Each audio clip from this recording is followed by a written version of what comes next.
ಆನೇಕಲ್ ತಾಲೂಕಿನ ಚಂದಾಪುರದ ಪುರಸಭೆ ಕಚೇರಿ ಆವರಣದಲ್ಲಿ ಅತ್ಯಂತ ಸಡಗರ ಸಂಭ್ರಮದಿಂದ 70ನೇ ಕನ್ನಡ ರಾಜ್ಯೋತ್ಸವ ಕಾರ್ಯಕ್ರಮವನ್ನು ಆಚರಿಸಲಾಯಿತು. ಇನ್ನು ಇದೇ ಸಂದರ್ಭದಲ್ಲಿ ತಾಯಿ ಭುವನೇಶ್ವರಿ ಭಾವಚಿತ್ರಕ್ಕೆ ಜನಪ್ರತಿನಿಧಿಗಳು ಹಾಗೂ ಅಧಿಕಾರಿಗಳು ಪುಷ್ಪನಮನ ಸಲ್ಲಿಸಿದರು. ಇನ್ನು ಕಾರ್ಯಕ್ರಮದ ಅಧ್ಯಕ್ಷತೆಯನ್ನು ಚಂದಾಪುರ ಪುರಸಭೆಯ ಅಧ್ಯಕ್ಷರಾದ ಶ್ರೀಮತಿ ಶಾರದಾ ವರದರಾಜರವರು ವಹಿಸಿದರು.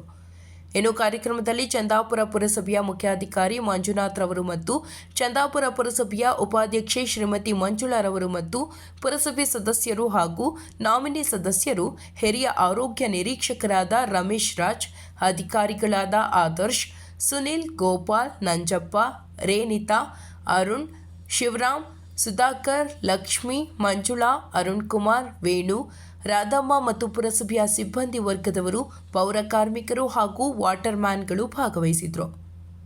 ಸಮಸ್ತ ಕನ್ನಡ ನಾಡಿನ ಜನತೆಗೆ ಕನ್ನಡ ರಾಜ್ಯೋತ್ಸವ ಶುಭಾಶಯಗಳನ್ನು ಕೋರ್ತಾ, ಇವತ್ತು ನಮ್ಮ ಚಂದಾಪುರ ಪುರಸಭೆಯಲ್ಲಿ ನಮ್ಮ ಉಪಾಧ್ಯಕ್ಷರು ಮತ್ತು ನಮ್ಮ ಚೀಫ್ ಆಫೀಸರು, ನಮ್ಮ ಸಿಬ್ಬಂದಿ ವರ್ಗರು ಮತ್ತು ನಮ್ಮ ಸದಸ್ಯರೆಲ್ಲ ಸೇರಿ ವಿಜೃಂಭಣೆಯಿಂದ ಕನ್ನಡ ರಾಜ್ಯೋತ್ಸವವನ್ನು ಆಚರಣೆ ಮಾಡಿದ್ದೀವಿ. ಮತ್ತೊಮ್ಮೆ ಎಲ್ಲರಿಗೂ ಕನ್ನಡ ರಾಜ್ಯೋತ್ಸವ ಶುಭಾಶಯಗಳನ್ನು ಕೋರ್ತಾ, ನಮ್ಮ ಚಂದಾಪುರ ಪುರಸಭೆ ವ್ಯಾಪ್ತಿಯಲ್ಲಿನ ಎಲ್ಲ ನಾಗರಿಕ ಬಂಧುಗಳಿಗೆ ಮತ್ತು ರಾಜ್ಯದ ಎಲ್ಲ ನನ್ನ ಬಂಧು ಮಿತ್ರರಿಗೂ ಮತ್ತು ಸ್ನೇಹಿತರಿಗೆ ಕನ್ನಡ ರಾಜ್ಯೋತ್ಸವ ಶುಭಾಶಯಗಳು ಹೇಳುತ್ತಾ ಜನತೆಗೆ ಕನ್ನಡ ರಾಜ್ಯೋತ್ಸವದ ಶುಭಾಶಯಗಳನ್ನು ಕೊಡ್ತಾ ಇದ್ದೀವಿ. ಸಮಸ್ತ ನಾಡಿನ ಜನತೆಗೆ ರಾಜ್ಯೋತ್ಸವ ಶುಭಾಶಯ. ಸಮಸ್ತ ನಾಡಿನ ಜನತೆಗೆ ಕನ್ನಡ ರಾಜ್ಯೋತ್ಸವದ ಶುಭಾಶಯಗಳು. ಸಮಸ್ತ ಕರ್ನಾಟಕ ನಾಡಿನ ಜನತೆಗೆ ಕನ್ನಡ ರಾಜ್ಯೋತ್ಸವ ಆರ್ಥಿಕ ಶುಭಾಶಯಗಳನ್ನು ಕೋರಲು ಬಯಸುತ್ತೇನೆ.